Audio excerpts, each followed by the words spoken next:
welcome to another episode of Desktop Discussions. So I want to ask you. Sound Man has got me set. The audience is starting to fill in, and pretty much, I guess in the next couple of minutes, I'll be ready to go and drop this keynote. The only way to get over an ailment is to find the cure. Sir Charles Carey. Hey folks, Sir Charles Carey. I'm just jumping in, and I want you to hold tight because we've got a great show for you today. I want you to take notes if you got If you got questions, I want you to post your questions. There's a bunch of stuff going on my end. So if it looks a little bit crazy, yeah, it might be a little bit, but we're going to get to the thick of it pretty soon. Today, I've got the pleasure of introducing to some and presenting to others a good friend of mine that I've known for quite some time, and his wife. Wait till you hear their story. I'm going to bring them in, and we're just going to get into the thick of it. Let me just bring up a new scene, and we will get it popping. All right, let's see. Here we go. Right there. Bam, there's one, and bam, there's two. Okay. How y'all doing tonight? Good. Yeah, we're doing well. We're doing well. Good. Look, there's a lot to unpack. I know, man, you both have done a lot. I've done a lot. We've done some things interweaving with one another, but I just want to sort of jump into your story before we unpack the core of why we're here. Tell me a little bit about you guys. Like, how did you guys meet? First of all, I'm curious. How did you guys meet? So normally I answer that question, but I'm going to let my wife answer that question. So you go ahead and we met on blackplanet.com. Stop playing. 2005. Yep. I remember that. Yeah. But it was organic and it was real. It was like I think we both, back in those days you would post like poetry and things, quotes and things of that nature. So it was really organic. I think you had like a really dope poem. She had like a really dope poem, and I commented, and I was like breaking it down and just letting her know I see her shining. I see her. Okay. And then we started like books to read, and we connected on an intellectual level. Nice. I created music, I sang, so it was just kind of like a hold up. You sang? Mm-hmm. Sang. Now, you're right. Sang. Yeah. So that was for you at that time. Was that like your thing? You was writing and singing? Well, a little bit previous to that, but yes, around that time I was coming off of my. Okay. The girl now I may be wrong, but did you also do some modeling? You're wrong. Okay. All right. Okay. Now, Kwan, I know if you were drawn to her poetry, you yourself, I'm not going to say are a lyricist, so I'm sure that probably made the connection, happen. Yeah, definitely. Back then, I was actually doing more like poetry and writing. And like I said, with the internet, during that time, the platform of sharing that type of wisdom and putting your words out there, it was exciting. You know what I'm saying? You could just write something, get immediate feedback. So during that time, I definitely was a lot more active when it came to like writing actual poetry. Now, it's funny because I met some folks from Black Planet too. Now, we started networking, but we were in the DMV at the time. Were you guys also in the DMV at that time? I was, but she was at the time. You were in Jersey? Yeah, I was temporarily living in New Jersey. Okay. That's right. You're a homegirl. I didn't even know that about you. Yeah, because I'm from Harlem, no doubt.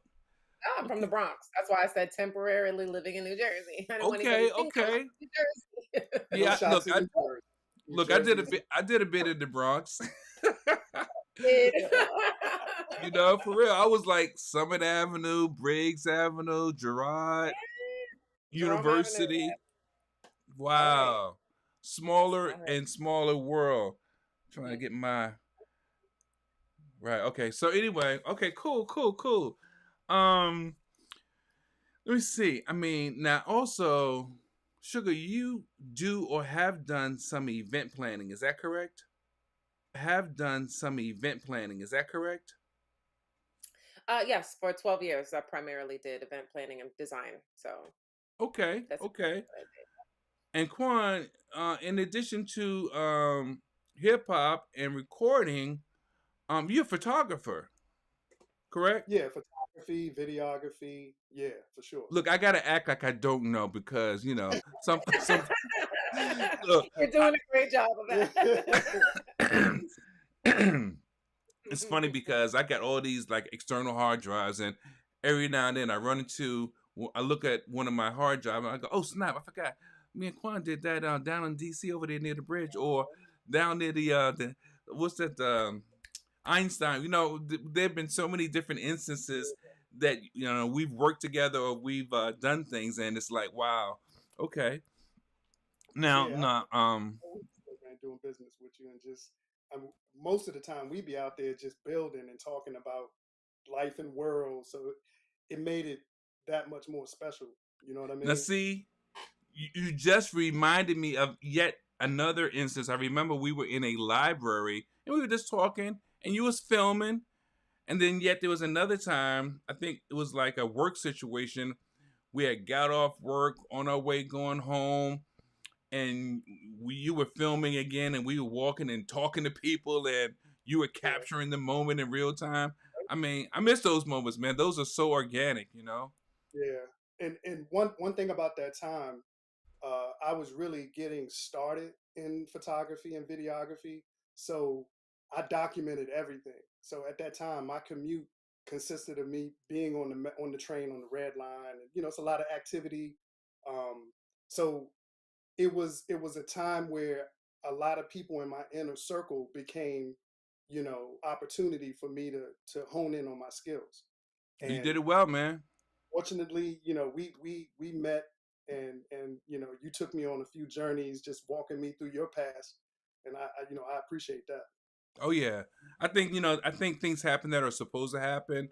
Although of course we all want certain things to happen, but you get the message or you get the purpose out of those interactions, and you learn really what they amount to, maybe in hindsight or in the back end. But it's like wow, it really Yeah. hits home later on sometimes.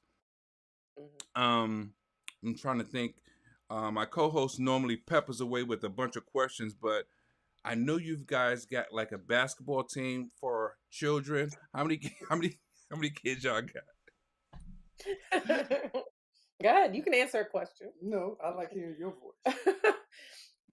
Well, we have six altogether. It's six. So Okay, okay, okay. six Nice. altogether. And what are the, Uh, the age ranges? mm, 24. Oh God, I'm gonna get punched. He has two children outside of our marriage prior to us meeting.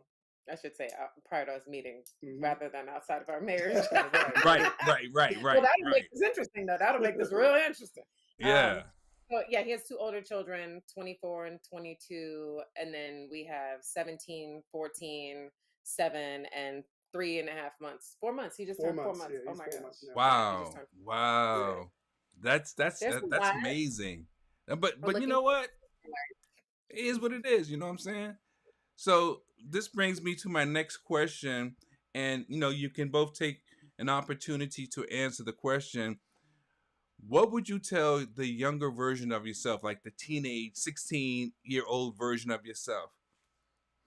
about Just life in just in general. general. Compare it Yeah. to today. If you had an opportunity to speak to your younger version of yourself, what would you say? Whether it's about life, about being an entrepreneur, whatever. What would you want to say, Um, that's if loaded, right? Because anything? yeah, I mean, I would. There's so many different facets to life that I would give myself advice in. Whether that's love, finances, spiritual growth, but mainly just slow down and enjoy it. Mm, Because I don't really feel like I got to necessarily enjoy my the later part of my childhood. So I would just say, right. hey, enjoy being a Okay. child, even if it's not the most enjoyable time in your life. You'll still appreciate not having the bills you're gonna have in 2022. You know what I mean? Like not having Yeah, yeah. all the That's real. responsibilities, like just traveling and living life a little more freely. and to kind of add on to what she ended with is travel. Like I did not get a passport in my, younger years or whatever. Just see it like when I was really little, like 7 or something like that. Right. I traveled to Africa, but Mm. but I had no real control over um, my experience per se. I was just tagging along, right? Right. But um, I feel like just traveling. I feel like I would tell my younger self maybe to maybe learn a new language or something like that. You know what I mean? Like, Right. yeah, because No, I that's mean, like real. I started off in music pretty That's a good early. one. The I started language. off, yeah, right, the language, right? Mhm. Because now your brain is kind of at a point where you can do it, but it's just going to be that much It's harder. challenging. Yeah, it's just a little bit more challenging, and we learn that when we travel ourselves. It's like you have this app and you're trying to learn Swahili or you're trying to learn uh, French or something like that, Right. and there are people in other countries, man. They know like 5 languages, It's 5 or 6. natural for It's them just to learn, natural, yeah. right? Man, my of course my kids are much older now. They're goodness 40 31 and 30. Hmm. And the younger two, when they were younger, the babysitter said, she's from Cuba. She said we had to learn like 3 or 4 languages, and that was just standard. I think she said they learned German. Of course, they spoke their native language of Cuban, Hmm. Spanish, from Cuba, but German and French. And I was like, and then English. So to them, that was no big deal. So that's just amazing. I know in school for me it was French or Spanish. What do you want to take? But Exactly. One of my someone who used to work for me, she spoke 6 languages. wow, And I was like fascinated by that. But she grew up in Romania and she was like, yeah, I had to learn Romanian and Russian and German and French. You know what I mean? Like she had to learn those in school. And I was just like, the ability of our brains to learn and comprehend different things during that pivotal time in our lives is so cool to me. But I and will that's say this. yeah. I Go will ahead. say, sorry to cut you off. I really appreciate the time that we all grew up in because I feel like a lot of things were analog and, we, not to say that people are not reading books or whatever, right? But a lot of the information we got was from like mentors or, people that Elders. elders, you know what I'm saying? Sure, People who saw something in you and then took the time to kind of impart certain knowledge and wisdom on you. Mhm. And so my brain was active at that time. It just never focused in on like, hey, I'm going to try to learn because you remember they had them language like VHS tapes or something like oh that. yeah, It was yeah, yeah, the whole absolutely. series, right? I Where like remember that. Chinese, Yeah. yeah, Yeah, and and it's funny because I remember when I was about 13, I think I heard Minister Farrakhan say that people only use about 10% of the brain's capacity in a lifetime. Now, I've heard it said differently, but it still Mhm. works out to the same thing. And for me, I never forgot that. In fact, I even use it in my keynotes when I'm on the road, and I share with people because just because you're older, it doesn't mean that you still cannot do or add right, on to who you are at this present moment. And I just found it like, what a waste. Even if it's 20%, what a waste. Meaning that right. your potential, the possibility, the probability, it just lies dormant or it doesn't even move. That's crazy to me. Mm. Well, I think a lot of people are taking advantage of that, especially with technology. So Yes. they figured out a way to kind of preoccupy that part of your brain, that void, with apps and with the kind of the reprogramming of the mind. So even if you do have, like, we have the ability now with all of this information Right. to expand our horizons, but we choose to kind of dumb out because you're working 13, 14 hours a day or whatever, and you just kind of want a break. You want a contrast from that. So I get it. Sometimes you have like certain things you watch or certain things that you do, and it's kind of a break, if you will. But Sure, sure. it's crazy just how the information is just so readily accessible. But I feel like people are not as wise as they were when you had to like go to a library. You had to work for it. You know what I mean? Well, And you know what they say: when in Rome, do what Romans do, right? right, Which, right, which, right. which, which leads me to when in Rome, I need to Oh, find out what. I need to find out a little bit more about when in Rome. That's your most recent venture. Now, is this a joint family venture? Can you tell us a little bit about when in Rome? yes, it is a family venture. So putting those kids to work. Don't tell the popo. Um, so we basically, and it's when in Rome, ROAM. And the reason we named it like that is because it's going to primarily, well, in addition to operating online, operate from a 14-foot pimped out box truck that looks just like a real boutique. So we're actually in the process of having that fabricated, and once that's finished, it'll be at like festivals and on the road, and just parked in different places as a pop up, kind of like a food truck would do, but with shopping. Right. um, and we're curating a lot of just really unique, hard to find artisan goods. A lot of it's handmade. It's from all around the world, and it's just stuff that's taking time to curate. And we'll also do like brand activations. So like if someone had a product that fit our brand, they could rent out the truck and completely take over the truck and pop up somewhere with all of their goods in it. So Really? That's interesting. mhm. Wow. Well, yeah, you guys gotta definitely get out on that because you don't want anyone else to catch on to that idea before you guys make it hot. So I'm, Oh, we're not tripping, trust me, there's a because McDonald's on every corner. yeah. So I so know, one but you want to franchise it. Yeah, yeah, yeah, for sure, of for course. sure. So definitely, that's definitely in the works. And not everybody can execute Yeah, not a everybody business can vision, execute it. so Yeah, can't be because worried Now, about one that. of the things that inspired this is being out in abroad, and people would say, "Hey, where'd you get those earrings from?" Right? They're always stopping and asking, those are some really cool shoes or jewelry, right? So okay, those accessories that Sugar has an eye for. We're looking at it like, how do we make it available, but in a more funky way, a more interactive and organic way. So that's why we chose the business model of it being mobile and exclusive. We don't want to have anything that's kind of cheap or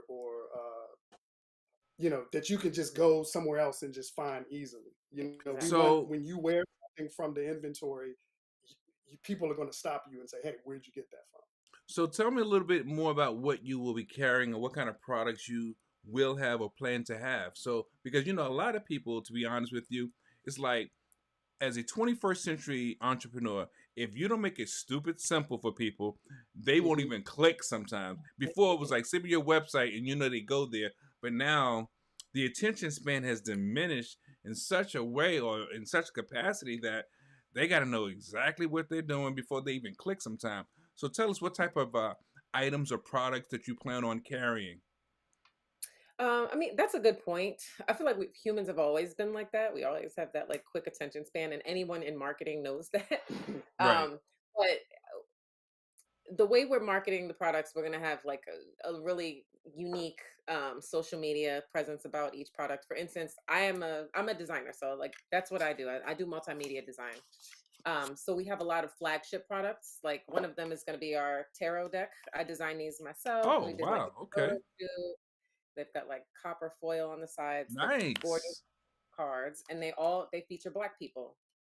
Nice. Those that's one of our flagship products. We have so this cat is a candle, but it melts down, and there's a That's skeleton fly. left, I and like it's swinging. that.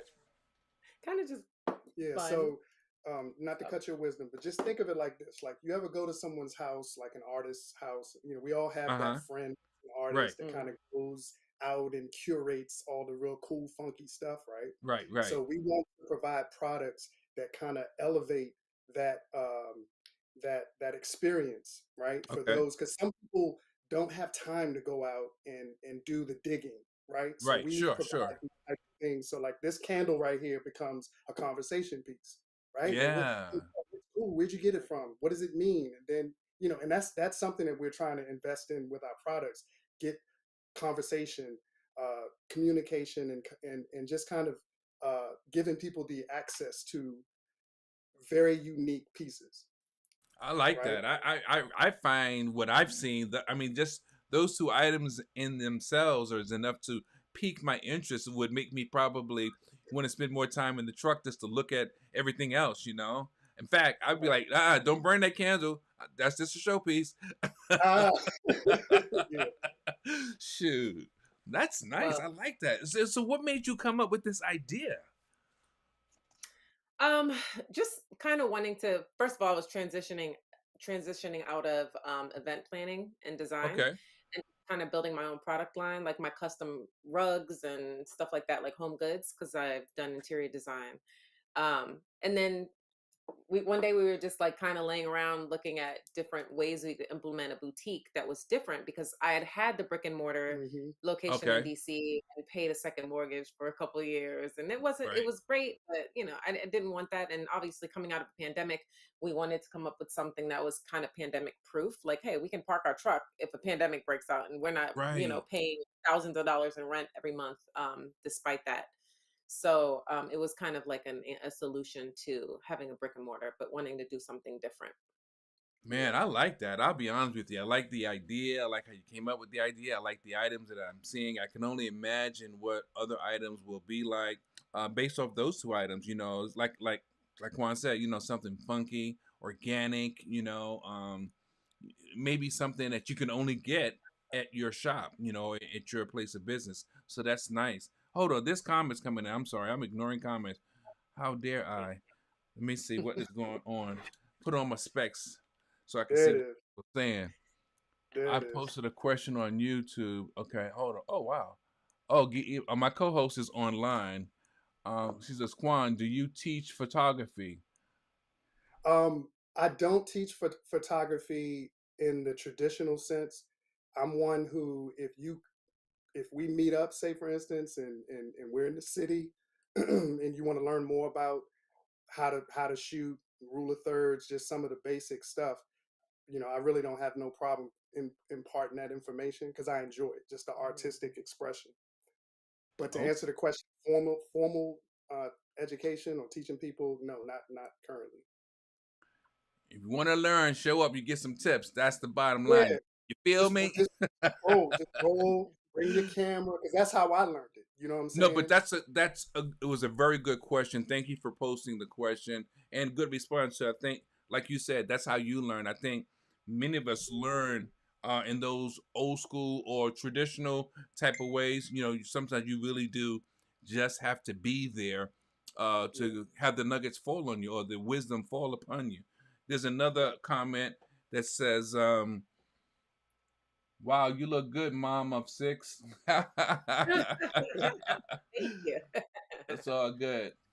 Um, do you offer lessons or classes too? Is that TOO or I wonder if they're asking about the craftsmanship, or I'm not really sure where they're going with that question. It was nice to meet. You know what? I think you may have met um my daughter, who is my co-host, at an event here in DC. We did, I think it was the Help Us Help You event at this I big yeah, community center. She probably was my host there too. I try to yeah, allow my daughter to be a part of as many things as I can, and I pour like you guys. I pour right. everything into her from an entrepreneur perspective because you want to pass it on. You want the legacy to add up to something, and one of the best ways of doing it is teaching, showing, sharing, and then allowing them to get out there and do it. And right now, she's doing her own thing. But Good. That's great. yeah, yeah. But more about when in Rome. So, how long has the business been active, or is it becoming active? Is it existing currently? What's the story? Uh, so it exists currently. The website is live. Like I Okay, said, primarily we're going to be focusing a lot of our marketing on e-commerce, because I can sell more on a website than I can ever sell from a truck. The truck got is you. just like a really fun, awesome Sure. way to show our brand in person. But the website is live. We have maybe a third of the products on there already, which is still a lot of products. So people can definitely check that out and support us. That would be great.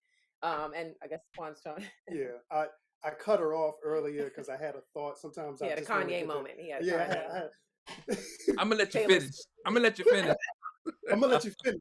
But we did set out a couple products to discuss. This right here, I'm gonna let her talk on it because she is the expert when it comes to explaining these different pieces. So Well, no, I do want to say, like, so everything we're sourcing comes, like I said, from just like unique people from around the world. Like these came from India. These are from someone in like the UK. We have some handmade soap here from Korea. So like these are handmade in India, and I just love the detail on these hand beaded purses. Oh, okay. Yeah, like I posted these like when I went live on Facebook. I went live. That's a lie. I posted a video after scrupulous Everybody editing. didn't have to know that. It's all right. But she went live, y'all. I was alive. It's But all in good. the, after I posted it, I sold out of like two or three of the different designs I have in this purse. Just because they're trendy. They're very cute. You can't find them just anywhere. You're not just gonna go into like a Forever 21 and find that. So Now um, those, it looks like you've got a lot of household and items that women would love. What about the fellas? Anything for the fellas? we're working on Yeah, we that. are So I mean, It's some of our coming. stuff is sex, right? Like the candles can definitely be like masculine leaning, especially these candles. I love these because they're very graphic focused. If I can get one open. Um, but we're working on that, and I think that's Okay. where you need to tell your friend over here to start curating too. Well, I Like do this have is some handmade Nice. ideas, but again, it is one of those things where um, we definitely want to strike the market with, lean into some of the I don't want to say softer products, but just some of the products that um, gravitate towards the ladies because Sure, sure. you know But it's you a know lot what of I'm beautiful looking at? I'm looking at Kwan. I'm looking at that shirt you wearing. I'm like, man, y'all could be selling that. You know? facts. It's We'll add apparel at some point Yeah, soon. apparel is Yeah. definitely going to be a part of the journey and the adventure for sure. Hey, but y'all know how it is. Anytime someone starts something, somebody always had to come on and say, "Do y'all got some of this? Y'all got some of that?" They want to throw you 1,000 things. Do you got this? Do you got this? And I'm acting like I don't know better.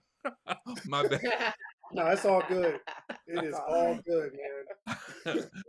Oh man, that is great. I'm really excited about When in Rome, and I'm really excited about the fact that you guys are working together. Not that you've never done that, because I know you have, sort of differently, but it's just Mhm. great to see families working together, and Black families in particular. It's great to see that we're molding and growing as a unit, and I just think that's just phenomenal within itself because it's not always the norm. I know it used to be. I know it's been something that we were known for, Rosewood and a lot of other, Tulsa, all these kind of places. And I think we desperately need to get back to that in some shape, form, or fashion. I don't know how it's going to happen, but I guess maybe just little small pockets of situations like you guys, hopefully being on this platform, we can take small pockets and encourage one another to, step outside of ourselves and do something that hasn't been done in a long time. I think that's probably the answer or one of the answers. Um, yeah, I mean, what do you guys think about that? Is that kind of like aligned with your thinking? Yeah, for sure. I mean, I think with the pandemic, it really opened up a lot of people's minds, and they started to realize that you can actually pursue your dream. Because sometimes, even though a 9 to 5, uh, it is consistent to some degree for some folks, but it can kind of be a distraction from you getting out and chasing and making your dreams come true. Because if you're committed to 8 hours a day and then 2 more hours for your commute, when you get home, you're spent, right? Yeah. So when the pandemic hit, a lot of people sat at home with their families or sat in front of the computer, and the gears started turning. And that even applies to us. It allowed us to slow down and have these conversations about what plans and how we can kind of utilize each other's strengths and kind of make some of these things that we have on the dream board or the whiteboard a reality. And we had that time to do it. So for sure. Look, say that again for those in the cheap seats. Y'all hear him? Yo, get out your own way and get in your own way. I'm serious. I mean, Right. I just think it's so instrumental. They talk about mental health more than I've ever remember hearing about it at this current time, the last few years, I'll say. And come on, this is a pandemic. You guys came up with an idea that you implemented in or during a pandemic. Son, come on, stop playing. Yeah. You know what I mean? But that's so. It speaks to. It speaks to your marriage. In my opinion, it speaks to your marriage. It speaks to maybe a desire and need that needed to be filled. Um, it speaks to positivity. It speaks to so many things that are nourishing that maybe seem impossible. How did you do it? I mean, how did you guys decide with all that's going on? Hey, I've got an idea. We all on top of each other. How do we bring this to fruition? How challenging was that? I don't really look at Yeah. She's a beast, it's yo. hard to challenge me. I'm Yeah, like, she oh, can pandemic, how can we I mean, all of if you think about history, right? All of the most devastating and terrible things that have happened, like people Mm, innovate during those times, right? Like yeah, that's yeah, when yeah. people are their most innovative. I mean, even on a macro level, when you are a person who's been through a lot of stuff, you tend to be more innovative because you feel that hunger. So just feeling like, oh, I've been working for 12 years for myself, but to have him home during the pandemic because he needed to be, I was like, I kind of like this. I like having someone else in the house to, help with things and bounce ideas off. I love when he just comes in my office and brings coffee, and I enjoy that. And that to me is like how we enjoy life, like living beyond just working to make ends meet. I like that. So I champion that because I do that with my lady. Sometimes I'll make breakfast and bring stuff to her, and I mean, it doesn't demasculate me. I mean, hey, she does it for me. Why can't I do it for her? And yeah, so, you know, right. yeah. that's So yeah, fantastic. That just really wanting is. to work towards it's not even about money so much as it's about freedom of time and resources. And during the pandemic we were able to pick up and go live in another country for 8 to 9 months without even having to check in with anybody. And I was like, okay, this is kind of how I want to live forever. Yeah. Next year I want to go to Yeah. Portugal, so how Yeah. we gonna do that? Yeah. So We I went to like that Africa. thinking. We went to Africa, and it just raised the stakes as far as the imagination, mhm, because you're able to remove yourself from the there is a energy around you in the states, right, that you're not aware of it, right? So people listening in, just pay attention to this part. There's like an invisible um like limiters, right? Whether it's social cues, whether it's how you view money, whether it's how you view food, just something as simple as food, we really take for granted. So when you go somewhere else and you see, uh, a street full of people selling the same product, but they're not fighting, they're not competing in the sense of trying to knock one person over to get your dollar. They understand that if they have a good product, people will come, right? The social equality when it comes to how you deal with people, we are very standoffish. We're very, just, you just feel like you're always somebody's trying to hustle you. When you go abroad, that's not always the energy, right? So when we went to Africa, it just gave us the ability to kind of purge that negative energy or that apprehension, right? And it's the motherland, right? So then it's a reset. So I Right. think like we came back and we were stronger. We went with our whole family and we came back and I feel like we were stronger, and that also added um, energy and context to what plans we wanted to make for the future. And like she said, you get comfortable. Like, okay, I'm in this country. Next year we want to be in that country. And why is that not possible? Why did we have to be confined to just one location? The planet Earth is our home. right. right? And Oh, especially there's a stigma about traveling with children. I mean, and we were able to do it with all the children, except for the oldest two, you know. So we had four kids with us, three kids with us because the baby wasn't born yet. Hmm. And it was challenging, but it was eye opening for them as well, and they got to experience another culture and learn a little bit more about themselves, and it was worth it, and it wouldn't have been possible without the pandemic. So you have to look at everything like, what's the next opportunity? yeah. You know that Look, was look, an look, look, hold on. She's saying all that, but she opened a nail shop over there. No. what? Yeah, I Stop opened a nail playing. salon in Tanzania. Beast It's in Dar. hashtag beast mode. I forgot it.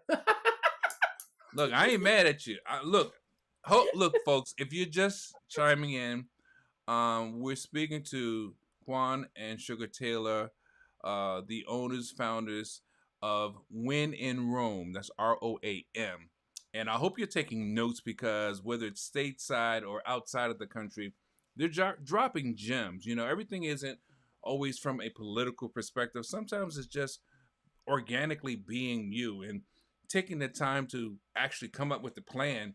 And that's the way that you can get things done. It doesn't matter if you've never done it, hence the plan. So, you know, I'm looking at the fact that I've recently been invited to Kenya to speak, and I'm like, it's got to be right. I would love to do it, but it's got to be right. And, you know, when you don't know a person, you don't jump out at things, and you know they have to prove some things to me before I fully commit. Yeah. Yeah, Meanwhile, I'm thinking about going on an excavation with Tony Browder, so I'm like, make it right because if not, you know, I'll just do some things for myself in the motherland. So I look forward to sharing a similar experience very soon. for sure. Yeah, Good. yeah, because Can't wait to hear he told me he said, brother Charles, when you come over, when you go back, you will not be the same. And I Right. know he's right. I Yeah, know for he's sure. right. Yeah. So I just sent my co-host because she's listening in on YouTube. I think she's on the road somewhere on her way in from her busy day. Um, to send me some questions for you, but I do have some general questions for you that I'm going to ask, and I'm staying behind the fold back so they can get the visual of you more than seeing me. I'm always online. So, do you have or did you have anyone to inspire you as entrepreneurs, male or female? that. You can answer that one first while I think about who inspired me. um, I feel like I had a few brothers in my early days of working in IT. One of which started his own company, his own business, and to watch him kind of start and go get incorporated, you know, all of those that was kind of foreign to me back in those days. You know, I was in, you know, my early 20s, and I wasn't really in tune with that.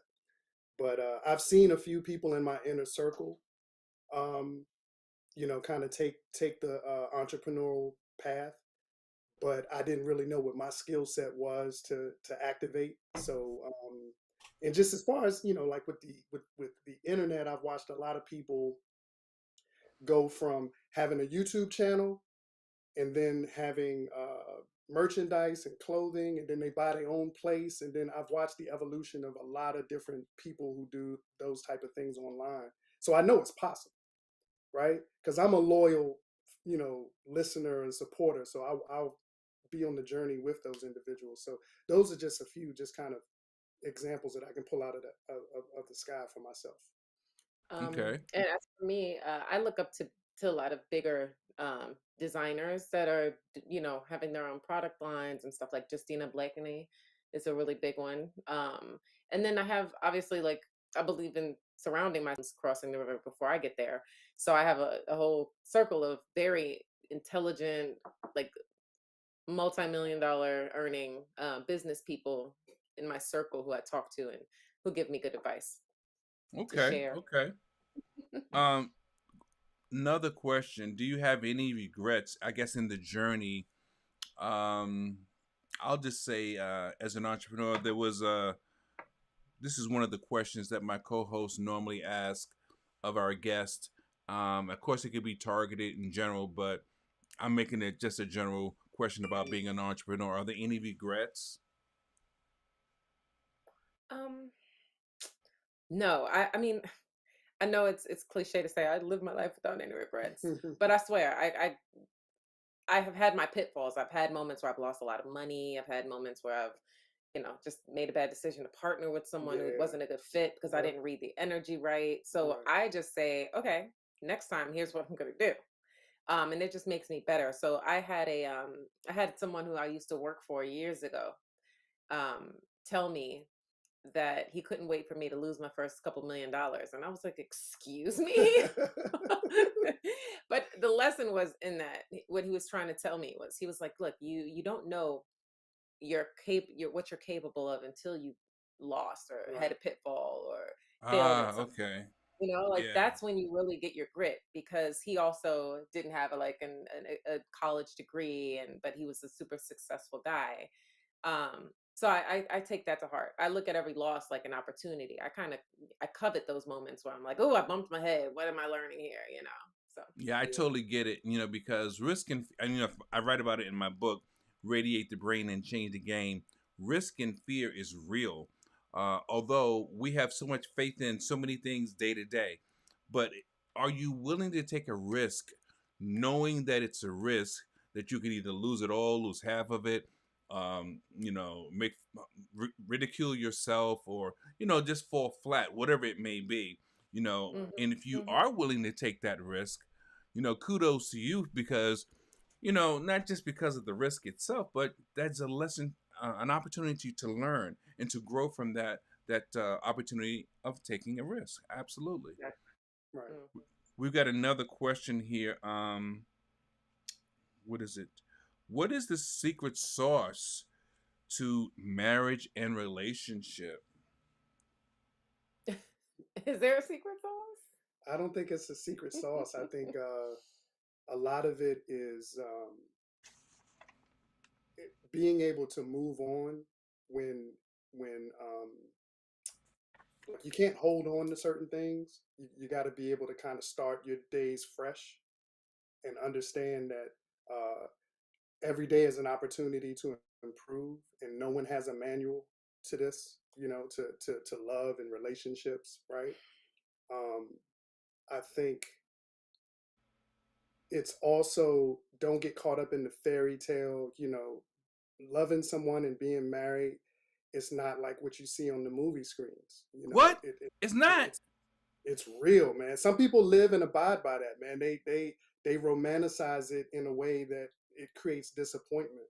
And I think when you understand that this person has your back, this person is, you know, taking care of your kids and your family, and when you're sick, they got your back, and you laugh like we got inside jokes, man, for days. Like it's just so cool just to hang out and just people watch and do those different things. So I think just enjoy the moments and try to be the best version of yourself. And I think that you're going to make mistakes, you're going to do things that disappoint, but always know that you have tomorrow to kind of improve on those things. All Maybe. right. Sometimes we have Oh, tomorrow, she said which is maybe. yeah. Yeah. I think well, at least for us, when I look at our relationship over time, what we what we've learned in the last, I would say like 10 years, because the first few years were bumpy because as you're evolving, you start to wonder like, well, who are you you start to get afraid of who this person might be becoming. Hmm. And you wonder if if are things going to last, this is not the person I fell in love with. And but if you can embrace that change and understand that the evolution is beautiful, like if you're not growing, then why would I want to continue? So the constant change, the ebb and the flow, just like go with it and make sure that Yeah. it's somebody, obviously the first step is picking the right person because two people who are just not supposed to be together will not work. Right. Right. But if you're with someone where you just love them on such a deep level that like no matter what they look like, no matter what their income turns into within the next 10 years, like you just can't see yourself without them, then you need to fight for that on a daily basis. Mary J said that's real love. She talking about a real love. Right? Uh, all right, here's a segment.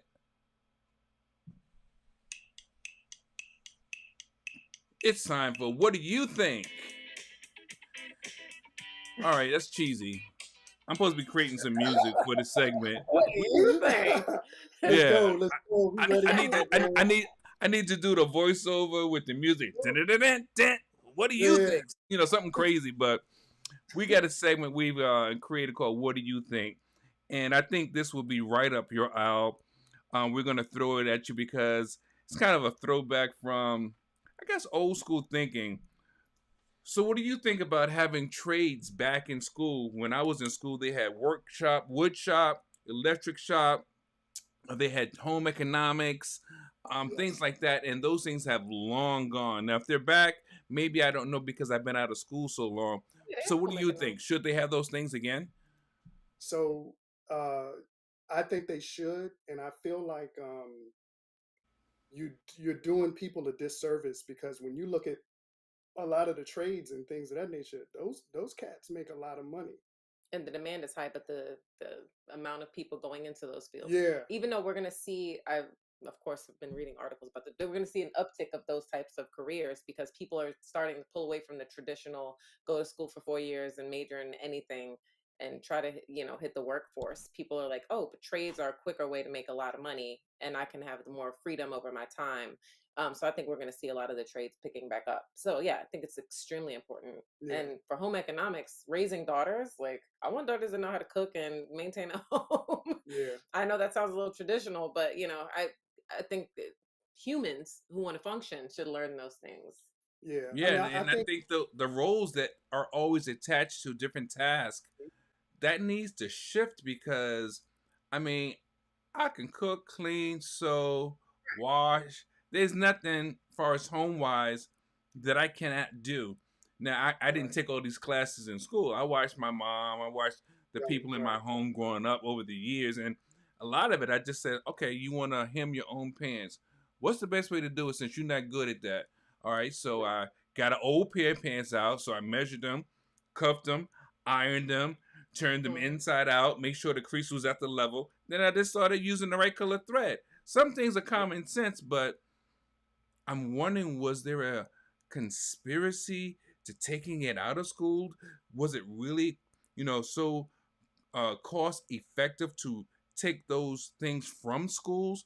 Or did they not want inner city children to learn these things because they knew that there would be value or valuable trades and they would have the opportunity of making money? What do you guys think about that part, though? I I, don't Go ahead. now, I was just going to say, just to take a couple steps back, I think that we live in a society where a lot of things are disposable, right? Because I remember when you got, a hole in something and you sewed it up or you patched it up or whatever. And now things are so disposable that, you know, um, folks don't want to put the toothbrush on the shoes and clean them up and keep them and maintain them. They just get another pair of shoes, right? Mm, And that become kind of the norm, right? So when you look at those trades, people are just like, I'll just hire someone to do it. Or, instead of learning how to do whatever it is that you're going to learn in home ec or what have you, it's like people are ordering out all the time. People are doing all these different things and not really understanding the basics and the fundamentals. So from a conspiracy standpoint, I think that the the 1% or the people that are have that influence, they stand to gain when they take away certain skills and they kind of create these cogs, right? So right. you now you're learning this kind of fundamental and basic education. You're not expanding and delving into the language arts or the arts themselves so that you can kind of be balanced in your mind. And then you kind of get set out into the free world. And like Shug was saying, um, you go through the whole college thing, and now you're in debt.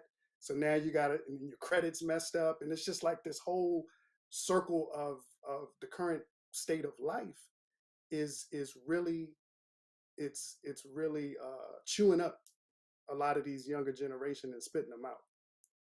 I think Yeah, because Go ahead, sugar. No, I was gonna say, so I don't think when we talk about like home economics, wood shop, those are blue collar, like right, like the Right. electrician. The 1% does not care about that. They're not worried about us. They're worried about us knowing how to be financially independent and financial know how and how to hide your money from taxes. And that's when they're threatened by us. Okay. So I don't know if that's the conspiracy. I think it is just like, hey, let's just leech as much money out of this system as we can, out of the school system, because why should we pay when our children go to private schools and learn that anyway?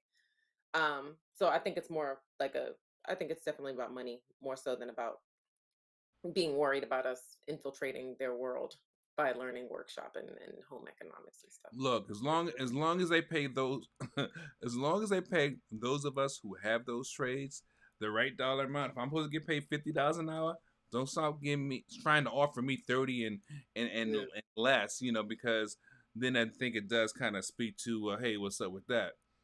But Yeah. let's Yeah. get back to When in Rome as we're coming down to the final moments of our conversation.